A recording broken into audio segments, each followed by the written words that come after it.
अगर शुरू में फैमिली को कोई ऐसी सिम्टम्स नज़र आए कि एक मरीज़ है और वो बार बार हाथ धो रहा है या उसके कुछ सिम्टम्स जैसे कि उनको वो आइडेंटिफाई कर ले और शुरू में इनका ट्रीटमेंट किया जाए तो ये 100% ख़त्म हो सकता है।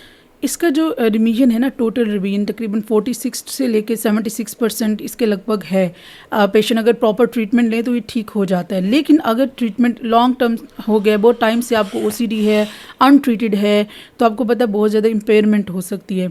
इसलिए इसको आपने इग्नोर बिल्कुल भी नहीं करना। जैसे आपको सिम्टम्स लगे, आपको लगे कि इन अलामात की वजह से आपकी डेली रूटीन ख़राब हो गई है, डिसफंक्शनिंग हो गई है, आप प्रॉपर काम नहीं कर पा रहे, आपकी जो डेली रूटीन है, लाइफ है, वो डिस्टर्ब होकर रह गई है, तो इसका मतलब है कि आपको फौरी हेल्प लेनी चाहिए।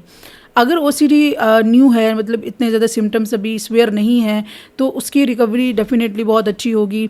आप जस्ट थेरेपी से ही जो है वो उसका आपको ट्रीटमेंट हो जाता है। अब जो ट्रीटमेंट है वो दो तरह से किया जाता है। एक उनकी सीबीटी है, स्पेसिफिकली जो डिज़ाइन की जाती है ओसीडी के लिए, और एक मेडिकेशन है। अब कुछ केसेस में जिसमें ये है कि प्रॉब्लम इतना सीवियर नहीं है, आपको अर्ली जो है वो साइंस नज़र आ गया, आपको समझ में आ गया, तो आप सिर्फ थेरेपी से उसको कंट्रोल कर सकते हैं। लेकिन कुछ ऐसा होता है कि अगर बहुत लंबे अरसे से आपको आप इस बीमारी का शिकार हैं, आपने ट्रीटमेंट नहीं लिया, सिवियरिटी बहुत बढ़ गई, तो फिर आपको मेडिसिन लेनी पड़ती है। अब मेडिसिन क्यों लेनी पड़ती है? ताकि आप थेरेपी को अंडरस्टैंड कर सकें।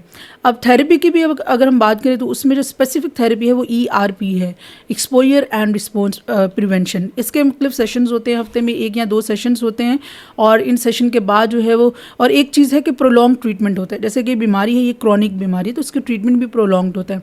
तो इन सेशन से आप बिल्कुल इससे निकल सकते हैं।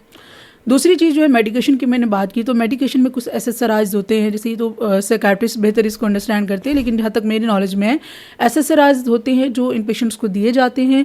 उससे इनका जो सेरोटोनिन होता है वो बढ़ जाता है, क्योंकि ये बीमारी जो होती है ये ब्रेन, अगर हम इसकी इटियोलॉजी की बात करें तो इसमें जो सबसे बड़ा रीज़न है वो ब्रेन का है, ब्रेन डैमेज का है। ये ब्रेन में कुछ एक सर्किट होता है जो इसमें इन्वॉल्व होता है। अब और दूसरी जो बड़ी वजह होती है वो न्यूरोट्रांसमीटर्स की होती है, जिसमें आप ये बात करें सेरोटोनिन जो है वो, एपिनेफ्रिन और एक ग्लूटामेट, ये 3 ऐसे न्यूरोट्रांसमीटर्स होते हैं जिनकी फंक्शनिंग ख़राब होती है। इस वजह से इनको मेडिकेशन से बहुत अच्छे तरीके से ट्रीट किया जा सकता है।